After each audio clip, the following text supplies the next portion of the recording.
अस्सलाम वालेकुम। वालेकुम सलाम। जी फ़हीम साहब, मुझे ये बताएं कि आज यहाँ दीनी तकरीब थी, तो बहुत सारी कसीर लोगों की तादाद थी यहाँ पे। आपकी जो परवरिश समझो मैं परवरिश जो हुई है, पढ़ाई जो हुई यहाँ पे हुआ है, इस इदारे के बारे में आपका क्या ख्याल?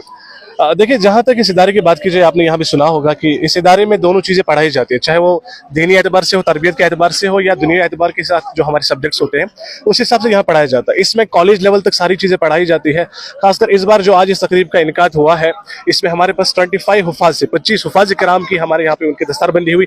हमारे लिए और खासकर इस इलाके के लिए भी बाइस फ़ख्र की बात है कि ऐसे होनहार बच्चे आज भी मौजूद है, या ऐसे बच्चे और वालिदैन मौजूद है जो अपने सीने में कुरान को याद करने की कोशिश करते हैं। इस इदारे ने हम वक्त हर जो भी टाइम था, हर वक्त इन्होंने वादी कश्मीर को खासकर और बड़े उम्मत मुस्लिमा के लिए ऐसे असासे तैयार किए हैं जिन्होंने खासकर हुफाजों ने खाली हिफ्ज नहीं किया, बल्कि कुछ आप देखेंगे यहाँ पे डॉक्टर्स भी निकले हैं। मैंने खुद अली मुस्लिम यूनिवर्सिटी से मास्टर्स किया है, मैंने किताबें लिखी है। आप बाकी लोगों का भी देख लेंगे तो इस वजह से ये होगा कि इसका इतना अच्छा प्रोडक्ट निकला है कि अगर आप बाकी जगहों पर भी देखने की कोशिश करेंगे तो इदारा अपने काम और अपने नाम से मुमताज है।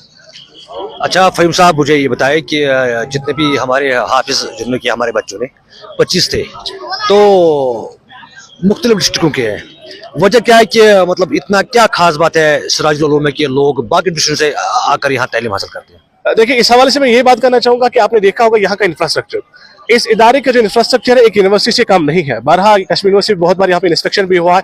इस इदारे की मुनफरिद चीज ये है कि बाकी इदारों से ये है कि वहाँ पे खाली दीनी एतबार से चीजें पढ़ाई जाती है, लेकिन यहाँ पे बच्चा जब हिफ्ज करता है उसके बाद कंप्लीट करने के बाद फौरन उसको 6th क्लास में एडमिशन मिलता है, और उसके बाद वो अपनी जो मुरवजा तालीम होती है, जो बाकी एजुकेशन सिस्टम होता है, उसको कैरी ऑन करने के लिए कोशिश करता है। इस वजह से यह है कि जो बाकी जगहों से इदारे बच्चे यहाँ पे पढ़ने के लिए आते हैं, आपने यहाँ की हॉस्टल फैसिलिटी देखी होगी, आपने यहाँ पे जो बाकी टीचर्स का रहना होगा, उनका हॉस्टल फैसिलिटीज होगी, उनके पढ़ाने का ढंग होगा, वो सब चीजें अगर आप यहाँ देखेंगे तो मुझे लगता है किसी यूनिवर्सिटी से कम नहीं है। और उन बच्चों को अट्रैक्ट करने के लिए ये चीजें बहुत काफी है कि उनके बच्चों की सुरक्षा के लिए, सिक्योरिटी के लिए इतना बड़ा इदारा हिफ्ज करने के साथ साथ उनको बाकी तालीम भी पढ़ाने की कोशिश करता है। तो मुझे लगता है कि इस एतबार से, इस नवीयत से इस इदारे ने अपना नाम पूरे डिस्ट्रिक्ट, खासकर शोपियान में नहीं बल्कि पूरे जम्मू कश्मीर में रखा हुआ है।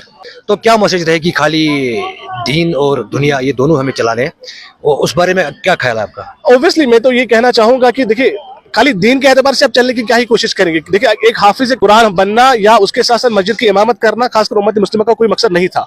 मकसद ये है कि आप दुनिया के हर शोबे में जो भी आपके पास एस्पेक्ट्स है, चाहे पॉलिटिकल हो, इकोनॉमिक हो, सोशोलॉजिकल हो, सोसाइटी के हर मैदान में आप अव्वल नंबर पे हो। और इस एतबार से जो बाकी मदारिस काम करते हैं, मैं कहना चाहूंगा वो अपने एतबार से बिल्कुल बहुत अच्छा काम करते हैं, लेकिन उसके बाद से उन्होंने खाली एक शोबा रखा है जो शोबा हिफ्ज होता है। लेकिन यहाँ पे आपने देखा होगा शोबा हिफ्ज के साथ साथ बाकी चीजें पढ़ाई जाती है।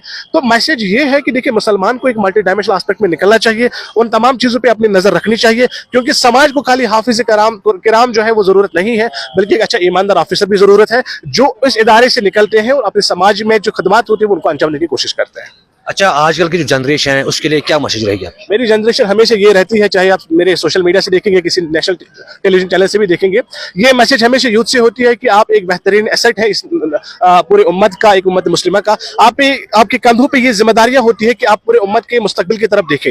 मैं बार बार ये कोशिश करना चाहता हूँ कि जो नौजवान अभी ड्रग एडिक्शन में फंसे हुए हैं, हम कल इस प्रोग्राम में बात कर रहे थे कि आजकल देखिए किस तरीके से नौजवानों को एक अलग दिशा दिखाई जाती है। उस दिशा में ये होता है कि हमारे नौजवान जो एक बेरोजगार तबका बना हुआ है या बाकी जो चीजें हुई है, उनमें एक ऐसा दिमाग बना हुआ है कि शायद हमारी जिंदगी का उनकी कोई उम्मीद भर नहीं आती सीरियसली। लेकिन मैं ये गुजारिश करना चाहूंगा, एक मैसेज ये देना चाहूंगा कि देखिए, आपकी में हौसला है, इसलिए अल्लामा इकबाल कहते हैं कि नहीं है इकबाल ना उम्मीद अपने किश्ते वीरा से, जरा नम हो तो ये मिट्टी बड़ी जरके से साकी। अगर थोड़ी सी गाइडेंस इसके वक्त पे हो जाती, अगर थोड़ा सा सपोर्ट उनके एकेडमिक एस्पेक्ट में हो जाता, थोड़ा सा सपोर्ट उनके हिफ्स में, उनकी तरबियत याफ्ता में हो जाता, तो मुझे लगता है कि आई थिंक सोसाइटी की जो डायरेक्शन है, जो नहज है, वो बिल्कुल चेंज हो जाएगी।